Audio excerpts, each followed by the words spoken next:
My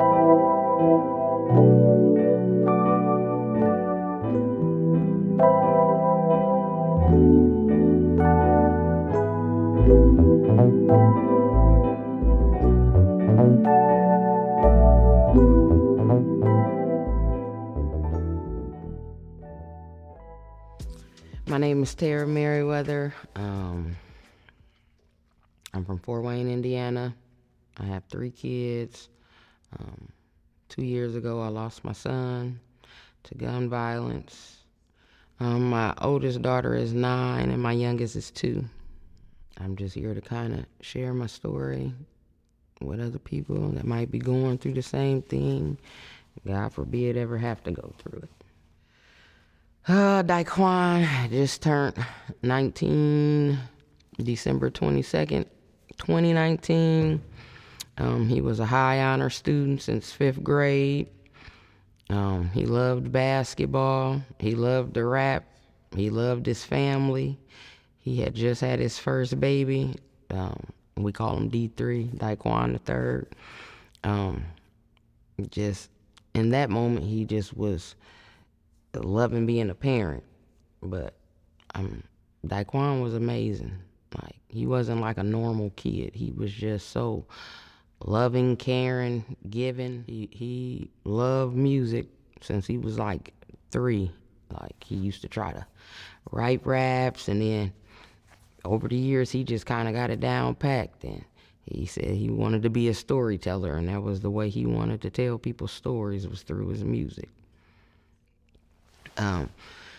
Unfortunately, my last daughter, he got 30 days with her. I'm happy for that. I mean, at least I have some pictures, but him and my oldest daughter, they were 2 peas in a pod. Like, she slept with him every night. Even when he said no, she'll find her way in there, wiggle in the room. He used to go to the first days of school, field trips, pick her up from school, like, help her with her homework.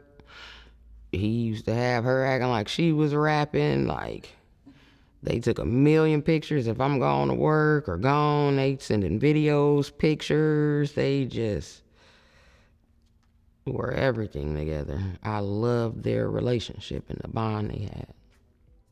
I had Diquan young, and we kind of literally just grew up together. Like, any milestones in life, any downs in life, we did everything together.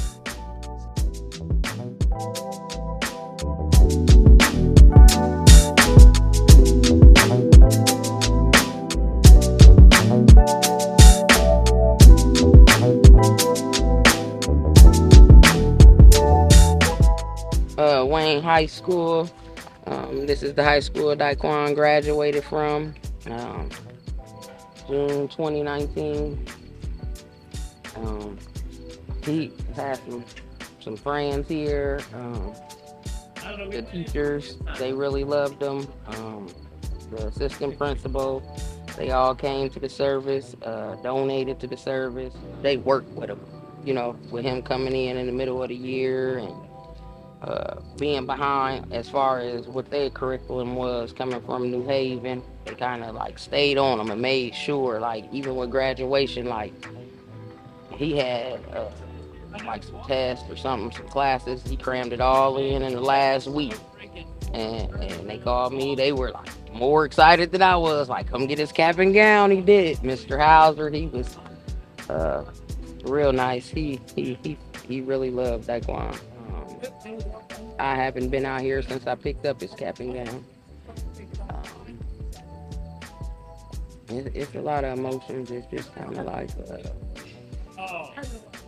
deja vu. Just coming, dropping them off, coming to pick them up, coming to the school to talk to a teacher or whatever. It's just crazy that now we're just talking about the memories of it, and it's an emotional feeling. Daquan was at home. He was in his room.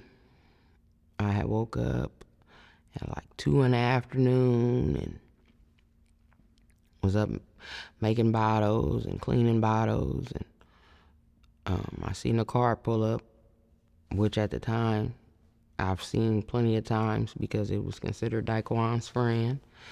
He went outside to the car, talked to the person in the car, and then he came back in the house, went back in his room, and then another car pulled up. This car, I haven't never seen before, but he came out the room. I was in the kitchen. How my house was made, I couldn't see him. Like his room was on the back wing of the house, and the kitchen was on the other side. So when I heard the door open, I just yelled, "Hey, where you going?" And he was just like, "I'll be right back." And then he left. And then maybe like 30 minutes later, a friend of his called and was just like, "You know this girl?" And he said the name, and I'm like, "Yeah." And he like, "Well, she just called me and said she with Diquan and he shot." But it was just like, this is a friend that's been his friend since Metro, 7 years old. So I'm like, yeah, I know you playing. You know, I know you playing. And he like, "No, I'm not." So I'm like, "Tell her to dial 911, drive straight to Parkview on Randelia, stay on the phone with 911, and tell them her every move so they can run into her, and I'll meet y'all there." So we get to the hospital, and I give them my name, and I tell them what I'm there for, and they like, "Okay, we'll have somebody come out and talk to you." So when they come out, they had me come back in his room, and they was like, "We did have a male victim come in shot, but he's over the age of 18, but he didn't have identification. What's your son's name?" So I told them, and then they left, and then they came back, and then they was like, "What did your son have on?" So I told them everything he had on, and then they left, and then they came back, and they was like, "Does he have any type of scars, marks, tattoos?" And I'm like, what is going on? Like, just ask him. He'll tell you my name. I got my ID. And they was like, "Okay, hold on for a second." And I'm like, what's going on? Is he in surgery? Like, so then they leave and they come back, and then that's when they come back and tell me, and it just was like, no, that can't be possible. So I'm like, I want to go see him. They took me back there, and we stayed back there, and it just was like, they were telling me, like, "You got to get out of here. You got to get out of here. We got to prepare him to leave." And it just was like, in that moment, I was just in shock. Like, but he just was so warm. It didn't seem. And I just kept saying, "Hey, Diquan, wake up." And I just kept trying to wake him up. And then the detective started coming in, victim's assistants. And the detective kept saying, like, "Do you know anybody that live on Abbott?" And I'm like, "No, who lives on Abbott?" Like, it just, in that moment, it just was like, I don't want to say delusional state, but that's kind of what it is. You go into like a delusional state. Like, nothing's making sense at this moment now. It's been a delusional state ever since. You just gotta try to put one foot in front of the other every second. So I just try to get up every day and do something productive and interact with my kids as normal as possible.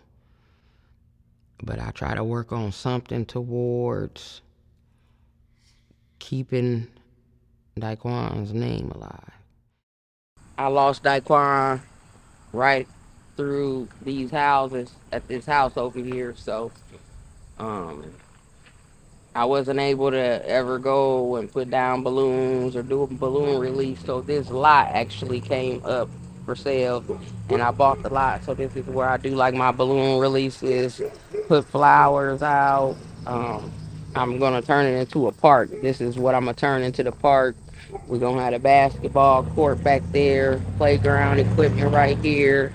benches right here, and this is where all the plaques will go for people who lost their kids that want to put a plaque down. So now we just in the process of getting all the stuff done as far as the grant writer and the estimations for the tree removal and basketball court and all that stuff. Hey, it's a letter to Tara, Nicole. I love you. Hey. I think we needed this, mama. I've been changing and you seeing it, mama. The disappointing, the drama. Never knew I lived life like this. I know I did you hella wrong. I'm trying to right this shit. Cold-hearted now, but shedding tears trying to right this shit. Excuse my demons in my head, I'm trying to fight this shit. I know you know how I feel to be influenced for real. You know it's wrong, but you just getting the thrill. The streets love me for real, but it ain't worth being stuck in that cell. Short phone calls, I couldn't take it for real. I really hate it for real. Coming up, you was all that I knew. A mama's boy, and I could say it was true. Shit, everything was for you. Waking up to go shoot all them hoops. The smile you had at every game you came to, and I just went against you. Mama, I'm sorry for that shit I had said. Them tears you cried, wish I could drop them instead. Cause I know you just scared, but I'm a man, at least I made it right here. Mama, I know that you was always right there. I treated you so unfair. I lost duck and I just cried in your arms. This shit sick and we just so torn apart. It was me and you from the start. I love my pops, don't be mad at them dukes. Ain't no better. I wonder what would he be doing right now? And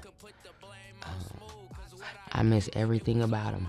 Like, you never really know how important somebody is to you until you have to live without them. And it's just as simple as, here, sit here with your sisters right quick so I can run to the gas station, or come get these groceries out the car, or cut the grass, or answer the phone, take out the trash. Like, I miss everything about him. Like, I miss everything about him.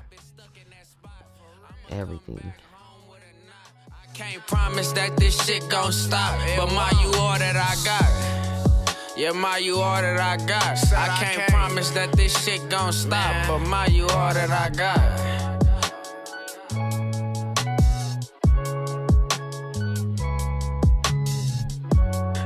Said this a letter to my OG. You ain't do nothing wrong, but try to show me. Hey, I know you really miss the old me. Hey, but this a letter to my OG. Shit, said this a letter to my OG. You ain't do nothing wrong, but try to show me. Damn, I know you really miss the old me. Here you go, so this a letter for you, OG.